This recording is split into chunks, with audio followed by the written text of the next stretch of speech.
Primeiro, obrigado a Deus pela minha vida, pela missão de presidir o Brasil e pela oportunidade de restabelecer a verdade, o que é bom para todos nós.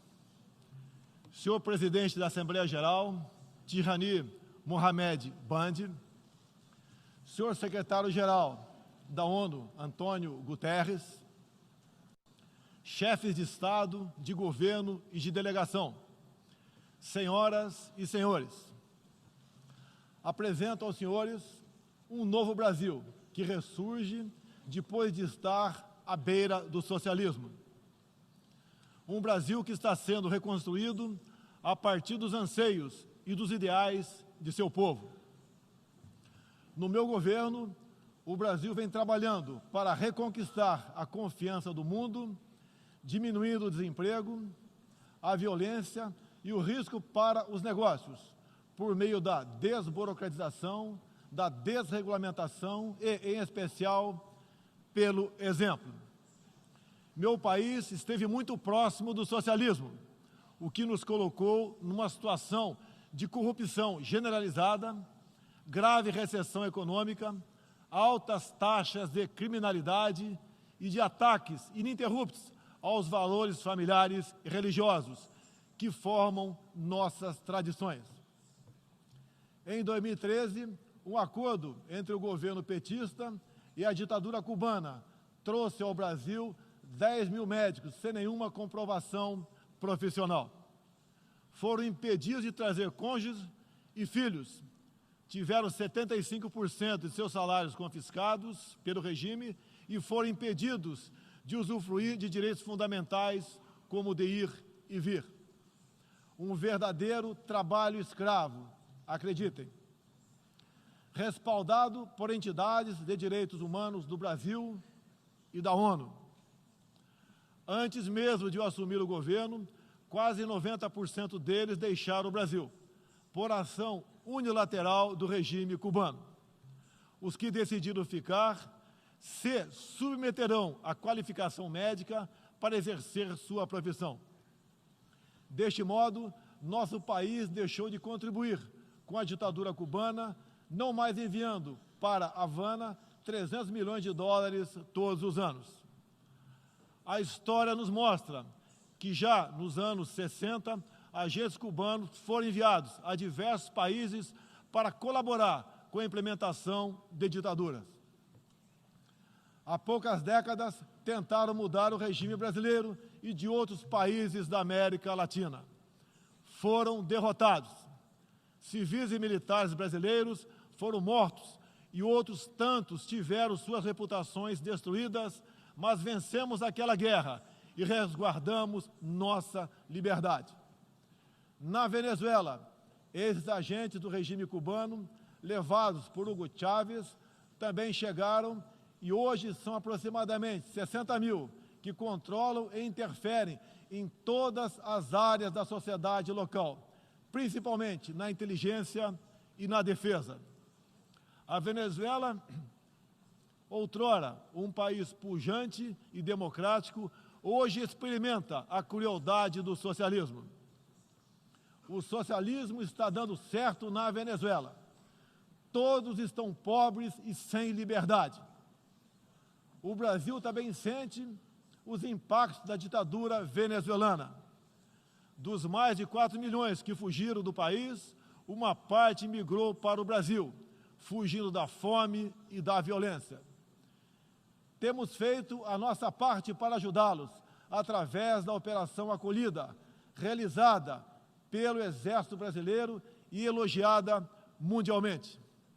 Trabalhamos com outros países, entre eles os Estados Unidos, para que a democracia seja restabelecida na Venezuela, mas também nos empenhamos duramente para que outros países da América do Sul não experimentem esse nefasto regime. O Foro de São Paulo, organização criminosa, criada em 90 por Fidel Castro, Lula e Chávez, para difundir e implementar o socialismo na América Latina, ainda continua vivo e tem que ser combatido. Senhoras e senhores, em busca de prosperidade, estamos adotando políticas que nos aproximem de países outros que se desenvolveram e consolidaram suas democracias. Não pode haver liberdade política sem que haja também liberdade econômica. E vice-versa. O livre mercado, as concessões e as privatizações já se fazem presentes hoje no Brasil. A economia está reagindo ao romper vícios e amarras de quase 2 décadas de irresponsabilidade fiscal, aparelhamento do Estado e corrupção generalizada. A abertura, a gestão competente e os ganhos de produtividade são objetivos imediatos do nosso governo. Estamos abrindo a economia e nos integrando às cadeias globais de valor. Em apenas 8 meses, concluímos os 2 maiores acordos comerciais da história do país, aqueles firmados entre o Mercosul e a União Europeia, e entre o Mercosul e a Área Europeia de Livre Comércio, o EFTA. Pretendemos seguir adiante com vários outros acordos nos próximos meses. Estamos prontos também para iniciar nosso processo de adesão à Organização para a Cooperação de Desenvolvimento Econômico, OCDE.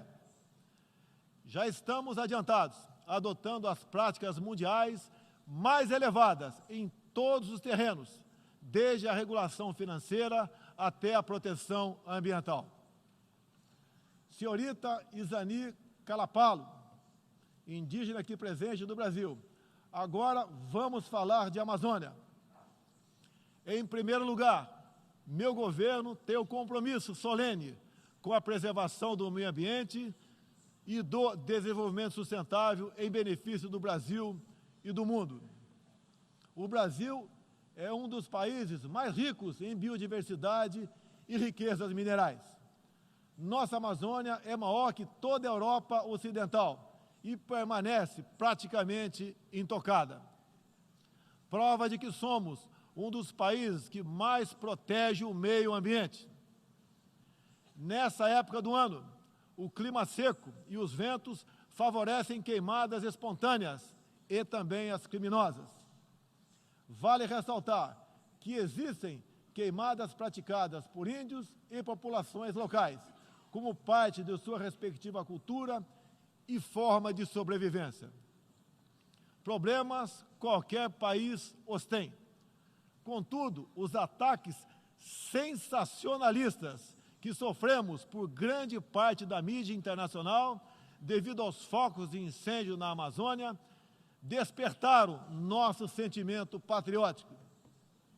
É uma falácia dizer que a Amazônia é patrimônio da humanidade e um equívoco, como atestam os cientistas, afirmar que a Amazônia, a nossa floresta, é o pulmão do mundo.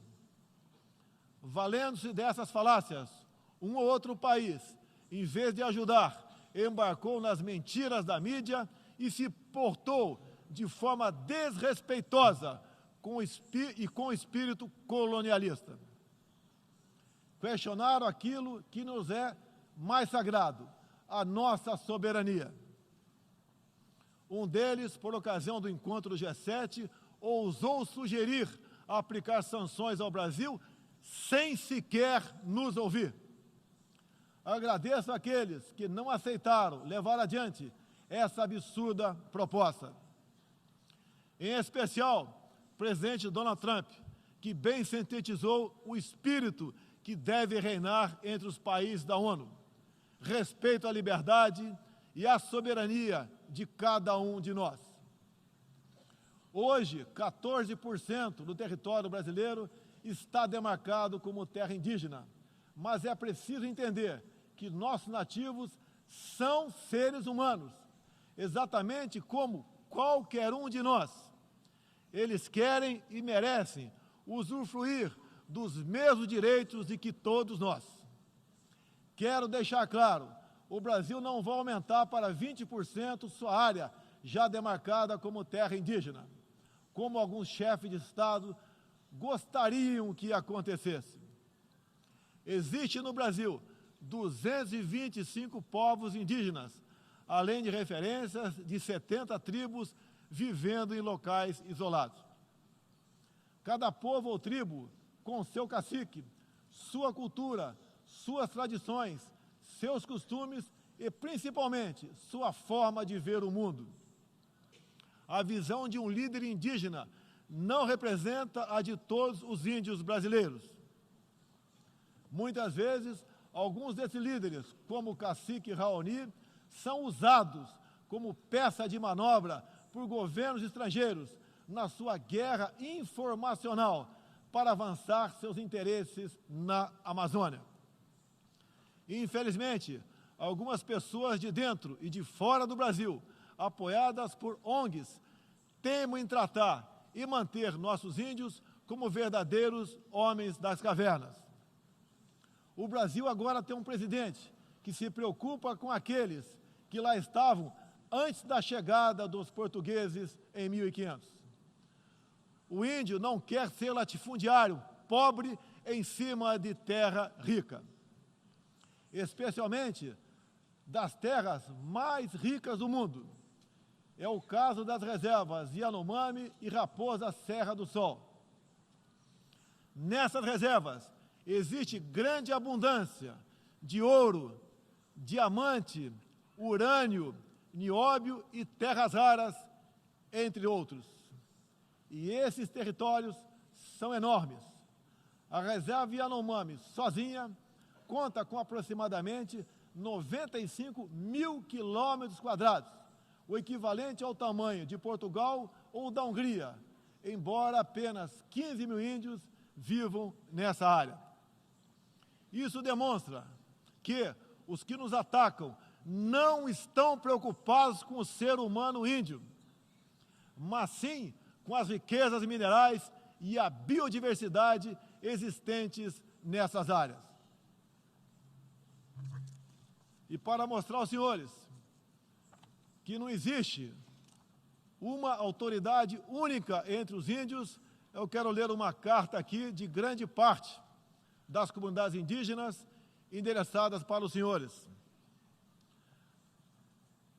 O grupo de agricultores indígenas do Brasil, formado por diversas etnias e com representantes por todas as unidades da federação, que habitam uma área de mais de 30 milhões de hectares no território brasileiro, vem respeitosamente perante a sociedade brasileira endossar apoio total e restrito à indígena Izani Calapalo, aqui presente, do Parque Indígena do Xingu, Mato Grosso, que a mesma possa, na Assembleia das Nações Unidas, em Nova York, Estados Unidos, externar toda a realidade vivida pelos povos indígenas do Brasil, bem como trazer à tona o atual quadro de mentiras propagado pela mídia nacional e internacional, que insistem em fazer dos povos indígenas do Brasil uma reserva de mercado sem fim, atendendo interesses estrangeiros de países que ainda enxergam no Brasil uma colônia, sem regras e sem soberania.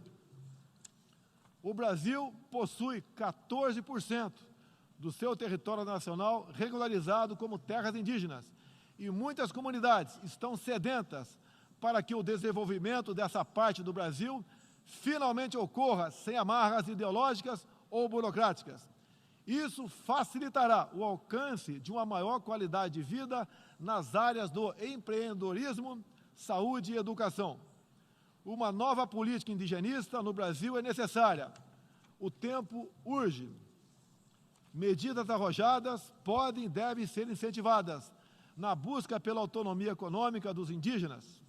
Certamente que, se um conjunto de decisões vier nesse sentido, poderemos vislumbrar um novo modelo para a questão indígena brasileira. Um novo tempo para as comunidades indígenas é fundamental. A situação de extrema pobreza em que se encontram, sobrevivendo tão somente do Bolsa Família e de cestas básicas, nunca representou dignidade e desenvolvimento. O ambientalismo radical e o indigenismo ultrapassado e fora de sintonia com o que querem os povos indígenas representam o atraso, a marginalização e a completa ausência de cidadania. A realidade ora posta impõe que o mundo, na arena da Assembleia das Nações Unidas, possa conhecer nossos desejos e aspirações na voz da indígena Izani Kalapalo, que transmitirá o real quadro do meio ambiente e das comunidades indígenas brasileiras. Portanto, Izani Kalapalo goza de confiança e do prestígio da liderança indígena interessada em desenvolvimento, empoderamento e protagonismo, estando apta para representar as etnias relacionadas anexas, que são 52. Acabou o monopólio do senhor Raoni. A Organização das Nações Unidas teve papel fundamental na superação do colonialismo e não pode aceitar que essa mentalidade regresse a estas salas e corredores sob qualquer pretexto. Não podemos esquecer que o mundo necessita ser alimentado. A França e a Alemanha, por exemplo, usam mais de 50% de seus territórios para a agricultura. Já o Brasil usa apenas 8% de terras para a produção de alimentos. 61% do nosso território é preservado. Nossa política é de tolerância zero para com a criminalidade, aí incluídos os crimes ambientais. Quero reafirmar minha posição de que qualquer iniciativa de ajuda ou apoio à preservação da floresta amazônica ou de outros biomas deve ser tratado em pleno respeito à soberania brasileira. Também rechaçamos as tentativas de instrumentalizar a questão ambiental ou a política indigenista em prol de interesses políticos e econômicos externos, em especial os disfarçados de boas intenções. Estamos prontos para, em parcerias e agregando valor, aproveitar de forma sustentável todo o nosso potencial. O Brasil reafirma seu compromisso intransigente com os mais altos padrões de direitos humanos, com a defesa da democracia e da liberdade de expressão religiosa e de imprensa. É um compromisso que caminha junto com o combate à corrupção e à criminalidade, demandas urgentes da sociedade brasileira. Seguiremos contribuindo, dentro e fora das Nações Unidas, para a construção de um mundo onde não haja impunidade, esconderijo ou abrigo para criminosos e corruptos. Em meu governo, o terrorista Cesare Battisti fugiu do Brasil, foi preso na Bolívia e extraditado para a Itália. Outros 3 terroristas paraguaios e um chileno que viviam no Brasil como refugiados políticos também foram devolvidos aos seus respectivos países. Terroristas, sob disfarce de perseguidos políticos, não mais encontrarão refúgio no Brasil. Há pouco, presidentes socialistas que me antecederam desviaram centenas de bilhões de dólares, comprando parte da mídia e parte do parlamento. Tudo por um projeto de poder absoluto. Foram julgados e punidos, graças ao patriotismo, perseverança e coragem de um juiz que é símbolo no meu país, o doutor Sérgio Moro, nosso atual ministro da Justiça e Segurança Pública. Esses presidentes também transferiram boa parte desses recursos para outros países, com a finalidade de promover e implementar projetos semelhantes em toda a região. Essa fonte de recursos secou. Esses mesmos governantes vinham aqui todos os anos e faziam descompromissados discursos com temas que nunca atenderam aos reais interesses do Brasil, nem contribuíram para a estabilidade mundial. Mesmo assim, eram aplaudidos. Em meu país, tínhamos que fazer algo a respeito dos quase 70 mil homicídios e dos incontáveis crimes violentos que anualmente massacravam a população brasileira. A vida é o mais básico dos direitos humanos. Nossos policiais militares eram o alvo preferencial do crime. Só em 2017, cerca de 400 policiais militares foram cruelmente assassinados. Isso está mudando. Medidas foram tomadas e conseguimos reduzir em mais de 20% o número de homicídios nos 6 primeiros meses do meu governo. As apreensões de cocaína e outras drogas atingiram níveis recorde. Hoje o Brasil está mais seguro e ainda mais hospitaleiro.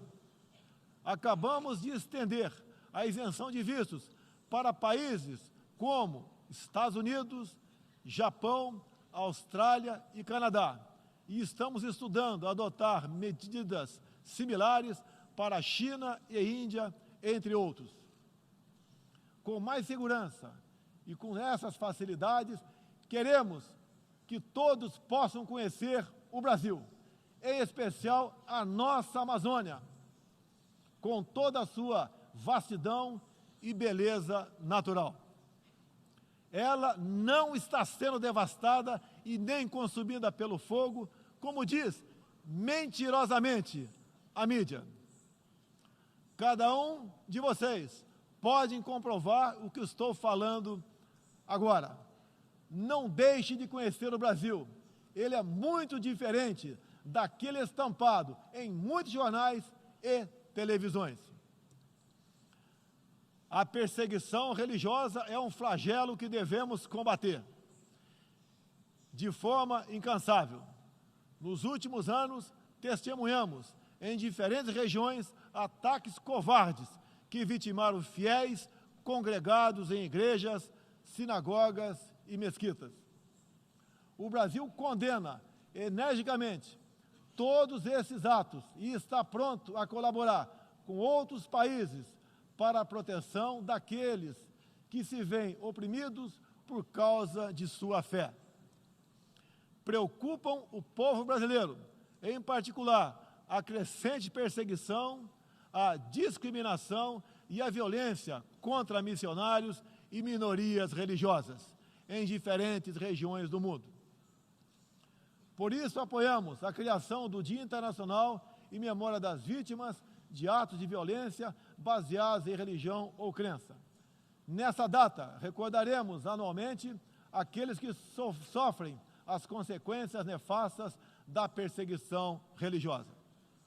É inadmissível que, em pleno século XXI, com tantos instrumentos, tratados e organismos com a finalidade de resguardar direitos de todo tipo e de toda sorte, ainda haja milhões de cristãos e pessoas de outras religiões que perdem sua vida ou sua liberdade em razão de sua fé. A devoção do Brasil à causa da paz se comprova pelo sólido histórico de contribuições para as missões da ONU. Há 70 anos, o Brasil tem dado contribuição efetiva para as operações de manutenção da paz das Nações Unidas. Apoiamos todos os esforços para que essas missões se tornem mais efetivas e tragam benefícios reais e concretos para os países que as recebem.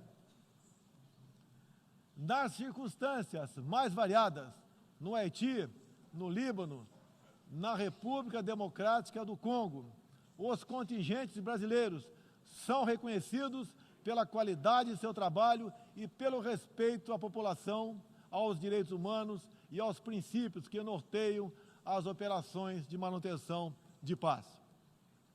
Reafirmo nossa disposição de manter contribuição concreta às missões da ONU, inclusive no que diz respeito ao treinamento e à capacitação de tropas, área em que temos reconhecida experiência.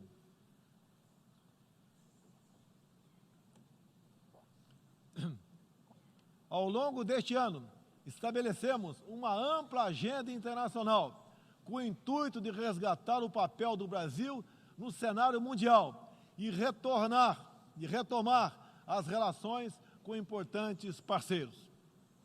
Em janeiro, estivemos em Davos, onde apresentamos nosso ambicioso programa de reformas para investidores de todo o mundo. Em março, visitamos Washington, onde lançamos uma parceria abrangente e ousada com o governo dos Estados Unidos em todas as áreas, com destaque para a coordenação política e para a cooperação econômica e militar. Ainda em março, estivemos no Chile, onde foi lançado o ProSul, importante iniciativa para garantir que a América do Sul se consolide como um espaço de democracia e de liberdade. Na sequência, visitamos Israel, onde identificamos inúmeras oportunidades de cooperação, em especial na área de tecnologia e segurança. Agradeço a Israel o apoio no combate aos recentes desastres ocorridos em meu país. Visitamos também um de nossos grandes parceiros no Cone Sul, a Argentina, com o presidente Maurício Macri e nossos sócios do Uruguai e do Paraguai, afastamos do Mercosul a ideologia e conquistamos importantes vitórias comerciais, ao concluir negociações que já se arrastavam por décadas. Ainda este ano, visitaremos importantes parceiros asiáticos, tanto no Extremo Oriente quanto no Oriente Médio. Essas visitas reforçarão a amizade e o aprofundamento das relações com Japão, China, Arábia Saudita, Emirados Árabes e Catar. Pretendemos seguir o mesmo caminho com todo o mundo árabe e a Ásia. Também estamos ansiosos para visitar nossos parceiros e amigos na África, na Oceania e na Europa. Como os senhores podem ver, o Brasil é um país aberto ao mundo em busca de parcerias com todos os que tenham interesse de trabalhar pela prosperidade, pela paz e pela liberdade. Senhoras e senhores, o Brasil que represento é um país que está se reerguendo, revigorando parcerias e reconquistando sua confiança política e econômica. Estamos preparados para assumir as responsabilidades que nos cabem no sistema internacional.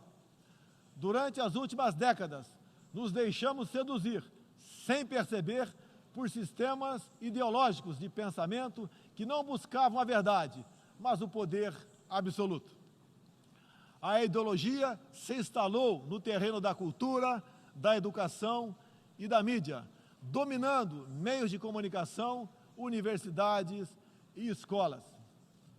A ideologia invadiu nossos lares para investir contra a célula máter de qualquer sociedade saudável, a família.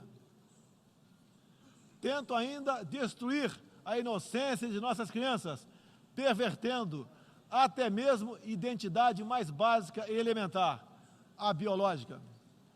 O politicamente correto passou a dominar o debate público para expulsar a racionalidade e substituí-la pela manipulação, pela repetição de clichês e pelas palavras de ordem.